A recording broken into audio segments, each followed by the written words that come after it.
오늘 본문은 예수님이 레위 혹은 마태라고 하는 제자를 부르는 장면이 기록되어 있습니다. 예수님 당시에 이 세리라고 하는 직업은 로마 정부를 위해서 동족을 벌인 사람으로 민족의 배신자라고 하는 낙인과 함께 자기의 이익을 위해서라면 물불을 안 가리는 사람들로 착취하는 일을 서슴지 않았던 사람들이었습니다. 마태도 그런 사람이었습니다. 이 마태 혹은 레위라고 하는 이 사람은 관세를 매기는 세리였습니다. 27절에 보면 레위가 세관에 앉아 있었다 이렇게 표현이 되어 있는데, 관세를 매기는 세리로 예수님과 새로운 인생을 이제 출발하게 된 겁니다. 예수님이 그를 보시고 나를 따라라 이렇게 말씀을 하시니까 그는 서슴지 않고 나서서 예수님의 제자로 살게 되었는데, 그 기쁨을 오래된 친척들과 가족들, 지인들을 불러서 잔치를 열어서 나누고 있습니다. 29절 말씀이 그겁니다. 레위가 예수를 위하여 자기 집에서 큰 잔치를 하니 세리와 다른 사람이 많이 함께 앉아 있는지라. 사명을 받고 새로운 인생을 살게 된 레위가 너무 기쁜 나머지 새 출발을 하는 자신을 위해서도 또 많은 사람들과 함께 내가 새롭게 태어났습니다 라고 하는 마음을 가지고 잔치를 열어서 옛 생활을 청산하는 고별잔치를 지금 하고 있는 겁니다. 주님이 당시에 세리를 불렀다라고 하는 것은 아주 파격적인 일이었습니다. 그토록 사람들이 싫어했던 마태, 레위, 세리를 부르신 이 사건은 우리에게 두 가지 사실을 보여주고 있는데, 하나는 사역의 보편성, 즉 누구나 주님의 제자가 될 수 있고 너도 나도 할 것 없이 모두가 다 우리가 죄인이라고 하는 사실, 어쩌면 나쁘다고 하는 사람보다 우리가 내 자신이 더 나쁠 수 있다는 것을 우리가 생각하면서 오늘 이 말씀을 볼 수 있습니다. 남의 허물을 잘 보지만 사실은 남의 허물을 보기 전에 내 눈에 있는 들보를 보라고 하는 주님의 말씀을 기억할 수 있는 대목이고, 우리는 항상 저 사람이 나쁘다 그렇게 얘기하지만 내 안에도 그 사람이 나쁜 면이 있을 수 있다는 것을 늘 생각할 수 있는 사람이 바로 우리 그리스도인들이고, 그런 면을 생각할 수 있도록 하는 말씀이 오늘 이 세리를 부르신 사건입니다. 그래서 내가 나를 볼 수 있어야 되고 저 사람의 허물과 실수도 나도 할 수 있다라고 하는 개연성을 가지고 우리 모두가 죄인이라고 하는 것을 볼 수 있는 영적인 시각을 갖는 이것을 우리에게 이 레위를 부른 사건을 통해서 배우게 하십니다. 또 하나는 사람이 외모로 취하지 않으시는 주님의 모습을 볼 수 있습니다. 이 외모라고 하는 것은 우리의 생김새가 아니라 우리 주변에 있는 우리의 환경과 여건을 말하는 겁니다. 그의 직업, 그의 주변, 그가 가진 정도, 그 사람의 인맥, 학력, 또 그 사람이 가지고 있는 지위, 이런 것을 보고 사람들을 평가하는 것이 세상 방법이지만, 이 외모로 평가하지 않으신다라고 하는 말은 우리 주님은 그 사람을 보시는 것이지 그 사람의 직업이나 그 사람이 가진 것보다도 그 사람의 됨됨이, 그 사람 자체를 우리 주님은 보신다라는 겁니다. 우리 성도님들은 외모로 취하지 않는 주님을 보면서 우리가 정말 중요한 것은 그를 따르려고 하는 충성의 마음, 헌신의 마음이 중요한 것이지 내 주변이 중요한 것이 아니다라는 것을 이 레위를 부르시는 사건을 통해서 배우게 되는 겁니다. 자, 그 레위를 부르셔서 이제 잔치를 열어가지고 잔치를 벌이고 있는데, 죄인들과 어울려서 식사하는 것을 유대인들이 본 겁니다. 유대인들이 봤는데 29절에 보면 음식을 잡수시는데 이렇게 돼 있고, 그 다음에 뭐라고 돼 있느냐면 함께 앉아 있는지라 이렇게 돼 있는데, 사실은 이 표현은 정확한 표현은 아닙니다. 왜냐하면 유대인들의 식사는 우리처럼 이렇게 앉아서 마주보고 이렇게 식사하는 게 아니라, 유대인들의 식사는 어떻게 하느냐면 레오나르도 다빈치의 최후의 만찬도 보면 예수님이 중간에 가운데 딱 앉아 계시고 그 주변으로 이렇게 양쪽으로 제자들이 이렇게 앉아 있는데, 그건 유대인들의 식사 방법이 아니었습니다. 유대인들의 식사 방법은 어떻게 하느냐면 베개 같은 큰 뭐라고 하나요? 쿠션 같은 것을 뒤에다 놔두고 비스듬히 기대해 가지고 반눕다시피 해가지고 빵을 먹고 포도주를 마시고 음식을 먹는 게 유대인들의 습관이었어요. 우리나라 식습관에서는 굉장히 안 좋은 식습관이겠지요. 근데 유대인들은 그렇게 밥을 먹었습니다. 그런데 유대인들이 이렇게 보니까 죄인들과 어울려서 비스듬히 누워가지고 떡을 먹으면서 유대인들 눈에는 희희낙낙하는 예수님의 모습이 보기 좋지 않았을 것이 분명합니다. 그런 입장에서 이 유대인들은 예수님이 그들과 함께 식사하는 것이 못마땅했다는 겁니다. 예수님 낚시 지금도 그렇지만 이 식탁의 교제는 가장 가까운 교제 방법입니다. 식탁의 교제는 친근하지 않으면 할 수 없는 일입니다. 그래서 이 죄인들과 식사하셨다는 것은 그가 어떤 사람이라도 용납하고 차별하지 않으셨다는 것을 보여주는 것이 그들과 식사를 하셨다는 겁니다. 우리가 가지고 있는 편협함, 우리가 가지고 있는 차별의 마음, 이 우리 인간이 가장 심하고 유독 요즘 분들은 이 차별과 편협함으로 무장돼 있어서 깨트리기가 도무지 쉽지가 않습니다. 얼마나 많은 차별과 편협이 우리 안에 있습니까? 사람이 차별을 하거나 적대적인 태도를 갖게 되면 일어나는 현상들이 있는데, 고든 올프드라고 하는 분은 이걸 5가지로 정리를 했는데, 그게 뭐 반항적인 말투, 회피, 의도적인 불이익을 주는 행동, 신체적인 공격인데 마지막이 뭐냐면 몰살이라는 거예요. 가장 극한 방법으로 차별하는 거죠. 우리가 아는 것처럼 근대 독일 나치가 유대인들을 이 죽인 행동이 바로 차별과 편협에서 나온 가장 극한 방법이었던 거죠. 정말 아이러니컬하게도 차별과 편견을 금하라고 가르치신 주님의 백성들이라고 하면서도 주님을 믿는 독일 사람들이 유대인들을 예수님을 십자가에 못 박은 사람이다, 이런 이유로 주님을 빙자해서 주님을 십자가에 못 박아 매달았다라는 이유로 유대인들을 다 죽여야 된다라고 하는 어처구니 없는 짓을 했고 600만 명이라고 하는 사람을 죽였습니다. 여러분, 600만 명이 작은 사람들이 아니죠. 그 많은 사람들을 아우슈비츠 같은 독가스실에다가 갖다 넣어놓고 샤워를 한다고 하는 명분으로 그들을 샤워실로 넣어놓고는 물이 아니라 독가스를 살포해서 죽이고, 어떻게 하면 사람을 많이 빠른 시간 내에 화장을 할 수 있을까를 연구했던 사람들이 그 사람들이었습니다. 그게 뭐냐? 차별과 편견으로 시작된 일이었습니다. 이 편견은 우리 기억 속에 스며들어가 있는 우리의 지각이라고 해요. 우리가 알게 모르게 스며들어오는 많은 지식들의 정보들이 우리 머릿속에 들어오는데, 그런 정보들이 쌓여서 편견도 갖게 되고 차별도 갖게 된다는 얘기입니다.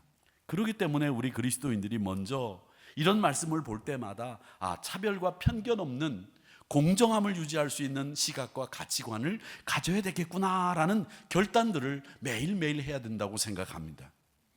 유대인들은 그 죄인들을 바라보면서 이 사람들은 회개와 뉘우침만 필요한 사람이지 우리와 함께 음식을 먹을 수 있는 사람들이 아니다, 내가 먹고 같이 마실 수 있는 사람이 아니다, 이렇게 생각했다는 겁니다. 그리고 예수님이 그들과 식사하는 것을 굉장히 불쾌하게 생각했습니다. 회개가 필요한 사람에게 기쁨의 잔치가 웬 말이냐? 유대인들을 보십시오. 애초에 이 유대인들은 이 죄인들을 용납하거나 용서할 마음이 아예 없는 사람들이었습니다. 33절에 보면 그들이 예수께 말하되, 누구냐? 유대인들입니다. 예수께 말하되, 요한의 제자는 자주 금식하며 기도하고 바리새인의 제자들도 또한 그리하는데 왜 당신의 제자들, 예수님의 제자들은 매일 먹고 마시고 있습니까? 이렇게 비난을 합니다. 세례 요한의 제자들과 바리새인들의 제자들은 이렇지 않은데 당신의 제자들은 왜 금식하지 않고 왜 이렇게 죄인들과 어울려 식사합니까? 이 말은 하나님 나라의 특성을 모르는, 하나님 나라가 어떤 나라인지를 모르는 정말 무식하고 치졸한 유대인들의 생각이었습니다. 하나님 나라는요, 죄인들을 받아들이고, 하나님의 나라는 어떤 사람이든지 그의 나라로 인도함을 받게 하는 나라이고, 하나님의 구원 계획이 실현되는 나라이고, 하나님의 뜻은 온 백성들 한 명도 빠짐없이 하나님의 백성을 삼는 것, 그게 하나님의 뜻입니다. 그런데 그런 뜻을 전혀 모른 채로 죄인들이란 이유로 받아들이지 않고 용납하지 않고 차별하고 편견으로 좁은 시각으로 그들을 정죄하기에 급급했다는 겁니다. 주님은 분명히 말씀하셨습니다. 마태복음 7장 2절에서 너희가 비판하는 그 비판으로 너희가 비판을 받을 것이고 너희가 헤아리는 그 헤아림으로 너희가 헤아림을 받을 것이다. 그러기에 여러분, 정죄하고 비판하고 판단하는 일 중지하세요. 그 일은 별로 우리 신앙생활에 유익함을 더하지 못합니다. 그렇다고 해서 그 사람을 비판한다고 해서 그 사람이 바뀌느냐? 아닙니다. 하나님이 바꿔주시는 거예요. 그렇기 때문에 그 비판으로 너희가 비판받을 것이고 그 헤아림으로 너희가 헤아림 받는다고 하는 이 주님의 말씀을 통해서 볼 때 우리가 가지고 있는 편견과 차별이 얼마나 심한지를 유대인들을 통해서 보게 되는 거죠. 그들의 사고방식, 그들의 판단, 이건 우리가 받아들일 수 없는 겁니다. 말씀을 비추어서 나에게는 편견과 차별이 없는지 한번 생각해 봅시다. 우리에게는 편견이 없습니까? 지역으로, 인맥으로, 또 그 사람이 가지고 있는 지위로 여러분들 사람에 대해서 편견 가지고 있지 않습니까? 우리가 듣는 지식을 통해서 가지고 있는 차별과 편견과 이런 좁은 시각으로 가지고 있는 사람에 대한 잘못된 오해들이 얼마나 많으냐는 거예요. 우리 그리스도인들은 그로부터 자유함을 얻어야 됩니다. 야고보서 3장 17절에 보면 이 야고보 사도는 현실적인 문제에 대해서 굉장히 많은 제시를 하셨는데 이 야고보 사도는 뭐라고 얘기하셨는가 하면 위로부터 난 지혜는 첫째는 성결합니다. 위로부터 난 지혜는 두 번째는 화평합니다. 위로부터 난 지혜는 세 번째는 관용하고 네 번째는 양순하고 긍휼과 선한 열매를 맺을 수 있게 되며 위로부터 난 지혜는 편견과 거짓이 없습니다. 이렇게 말씀하셨습니다. 이 위로부터 난 지혜에 편견이 없다고 하는 말씀이 있다는 거죠. 그러기에 사랑하는 성도 여러분, 이 유대인들이 가지고 있는 편견과 차별, 이런 것에부터 우리가 자유함을 얻고 공정함으로 사람을 바라볼 수 있는, 그의 사람됨 되미를 올곧게 볼 수 있는 그런 시각을 여러분 꼭 갖기를 주님의 이름으로 축복합니다. 주님은 또 35절에서 이렇게 얘기합니다. 그날에 이르러 그들이 신랑을 빼앗기리니 그날에는 금식할 것이니라.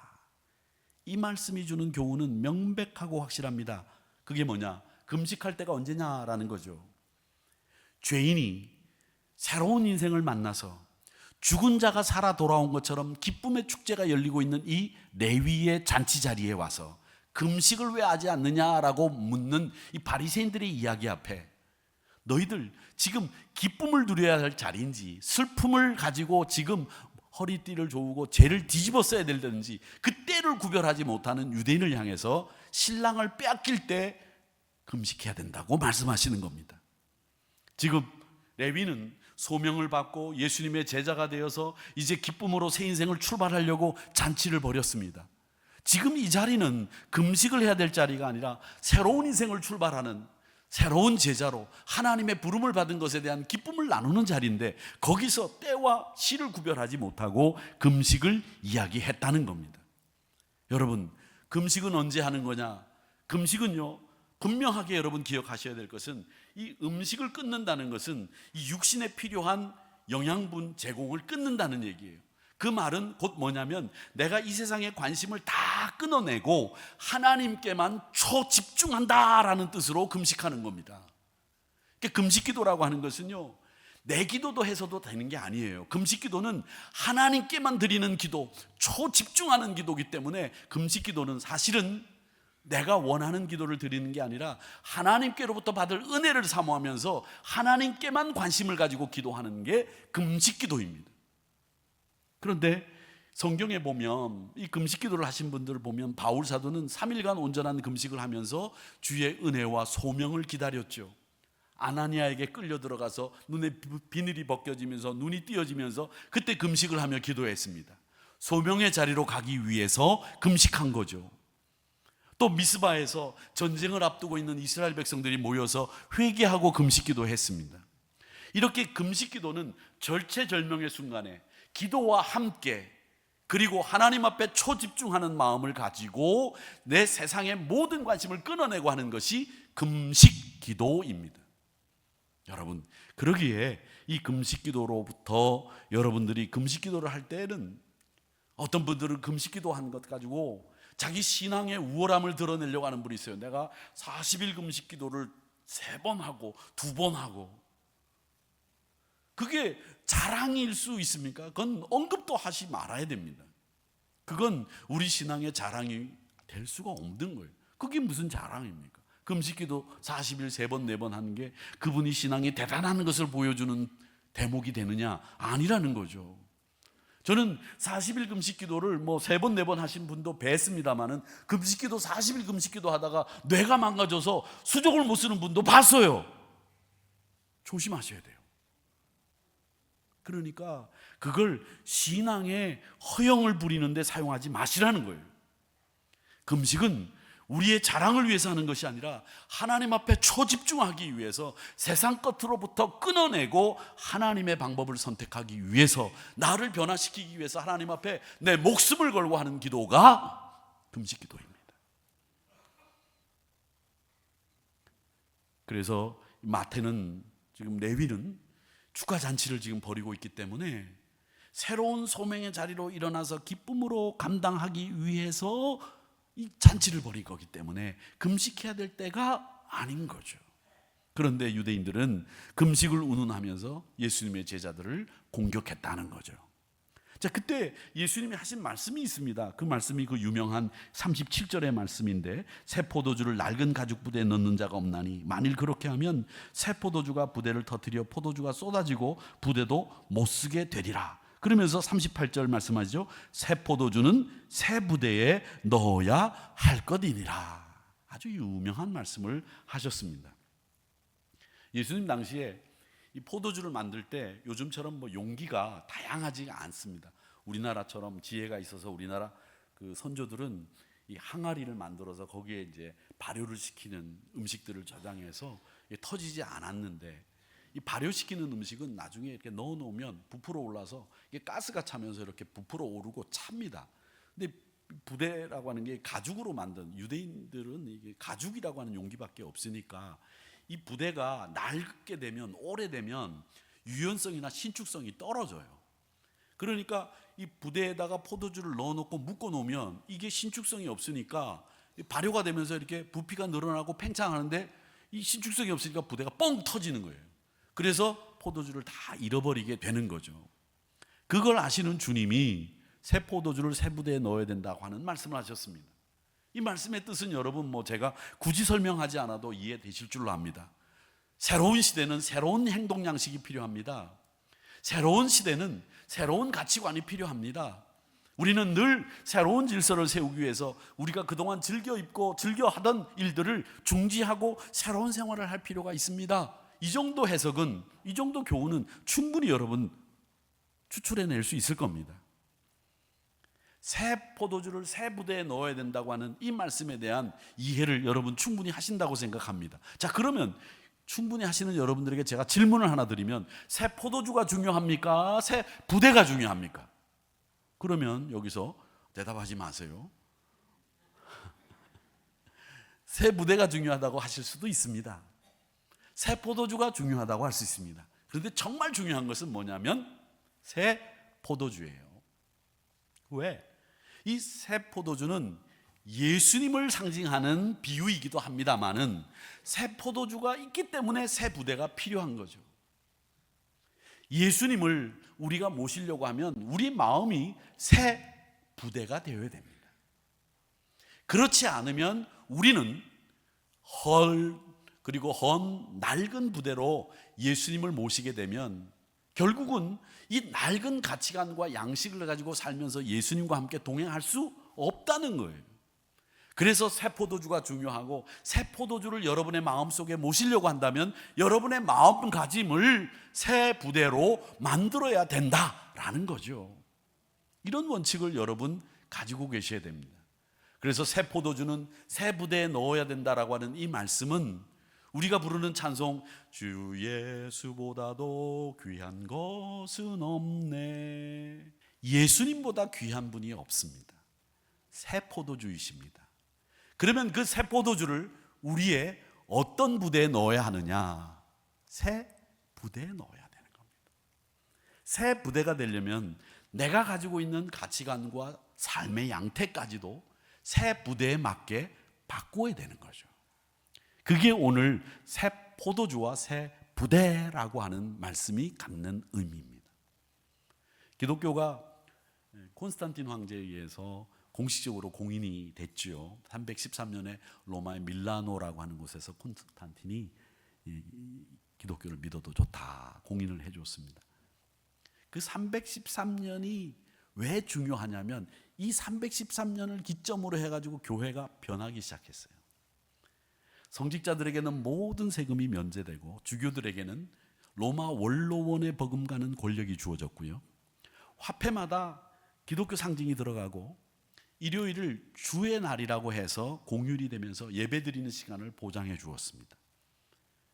그러면서 기독교는 어렵고 힘든 이들을 대변하는 종교가 아니라 교회마다 자신의 힘을 자랑하는 일에 애를 썼습니다. 그래서 교회마다 그 힘을 자랑하고 위용을 자랑하기 위해서 해야 될 일이 뭐냐? 대형 건물을 짓는 겁니다. 지금 유럽에 가보십시오. 여러분 조그마한 시골에 가도 교회 건물은 무지하게 큽니다. 그런데 그 무지하게 큰 성당 건물 교회 안에 예배 드리는 데는 어디냐? 여기가 다 관광객들이 모이고 예배 드리는 데는 요 성가대식 안 나오고 반만한데 거기 앉아서 예배를 드려요. 주일날 교회를 성공회 교회든지 천주교 교회든지 예배를 드리러 가보면 오후에도 예배를 드리는데 가보면 여기는 예배를 안 드려요. 그런데 한 구석에 가보면 조그마한 방에 사제나 목사가 이렇게 서서 거기서 한 10명 앉아서 예배를 드려요. 근데 그 옛날에는 그 많은 자리에 교인들이 꽉 차 있었겠죠.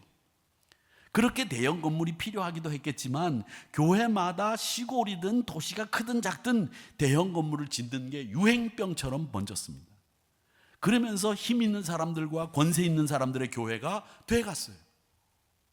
교회는 이단을 제압한다는 명목으로 자신의 의견과 다른 사람들을 무조건 가차없이 처단하고 그 앞자리에 성직자들이 자리하면서 가해자가 됐습니다.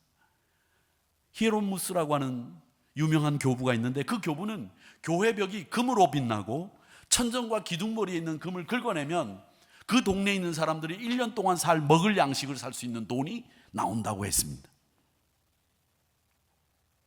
그리스도는 가난하고 헐벗고 굶주린 사람들 사이에서 죽어가고 있다고 했습니다. 교회가 새 포도주를 낡은 부대에 또 넣은 거죠. 권력과 타협하고, 권력과 타협하는 것은 정말 달콤합니다.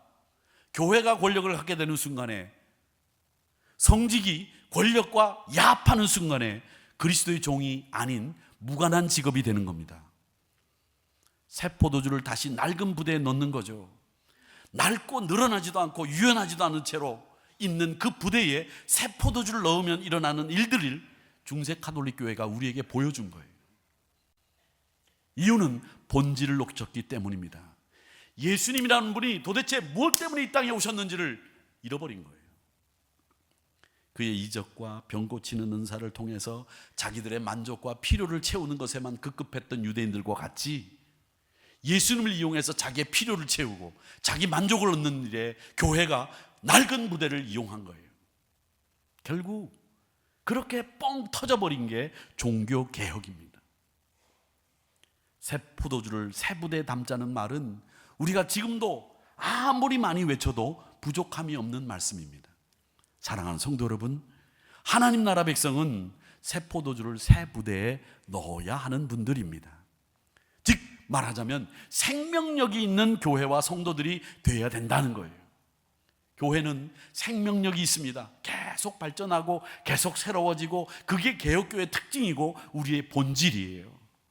사도행전 2장 28절에 주께서 생명의 길을 내게 보이셨으니 주 앞에서 내게 기쁨이 충만하게 하시겠다, 이렇게 약속을 해 주셨습니다. 우리를 생명의 길로 인도해 주시는 주님, 그 주님을 새 부대에 모시고 살아가는 우리 하늘의 성도님들이 되시기를 바라고, 여러분 새해에는 생명력이 넘치는 성도와 교회로 우리가 함께 성장해 나갈 길을 주님의 이름으로 축복합니다.